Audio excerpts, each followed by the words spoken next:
بسم اللہ الرحمن الرحیم۔ السلام علیکم ورحمۃ اللہ۔ آپ دیکھ رہے ہیں UAE اردو نیوز اور میں ہوں ستار لغاری۔ خبروں کی تفصیل کی طرف جانے سے پہلے ایک ریکویسٹ، اگر آپ میرے چینل پہ پہلی بار آئے ہیں تو پلیز چینل کو سبسکرائب کر دیجئے اور ساتھ بیل کے آئیکن کے اوپر بھی کلک کر دیجئے۔ اب چلتے ہیں خبروں کی تفصیل کی طرف۔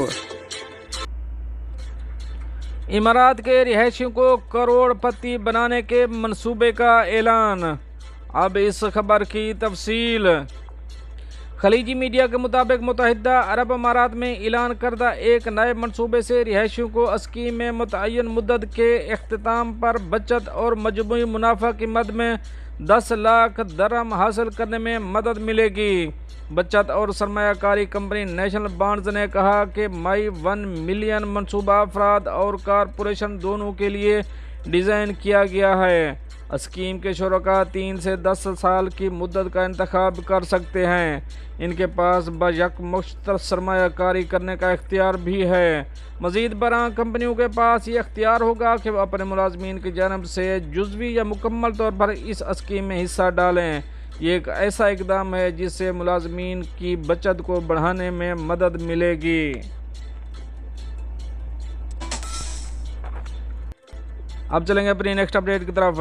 متحدہ عرب امارات پولیس نے 36 گھنٹے سے بھی کم عرصے میں قتل کے ملزم کو گرفتار کر لیا۔ اب اس خبر کی تفصیل۔ شارجہ پولیس نے جرم کی اطلاع ملنے کے 36 گھنٹے سے بھی کم عرصے میں قتل کے ایک ملزم کو گرفتار کر لیا ہے۔ پولیس نے بتایا کہ ایک مزدور صنعتی علاقے میں مردہ پایا گیا۔ ابتدائی رپورٹ میں کہا گیا کہ مقتول کو چاقو مار کر قتل کیا گیا تھا۔ تفتیش کے دوران پولیس نے 12 گھنٹے سے بھی کم وقت میں ملزم کی نشاندہی کر لی۔ ملزم غیر قانونی طور پر مقیم تھا۔ اس نے اپنے ویزا سے زائد قیام کیا تھا۔ پولیس نے اسے گرفتار کرنے کے لیے دبئی میں اپنے ہم منصبوں کے ساتھ رابطہ کیا اور اسے کم ہی عرصے میں گرفتار کر لیا گیا۔ مزید قانونی کارروائی کے لیے متعلقہ حکام کے حوالے کر دیا گیا۔ دوستو یہ تو تھیں کچھ اہم اپڈیٹ جو آپ دوستوں سے شیئر کری ہیں۔ ملتے ہیں نیکسٹ اپڈیٹ کے ساتھ نیکسٹ ویڈیو میں، تب تک کے لیے اللہ حافظ۔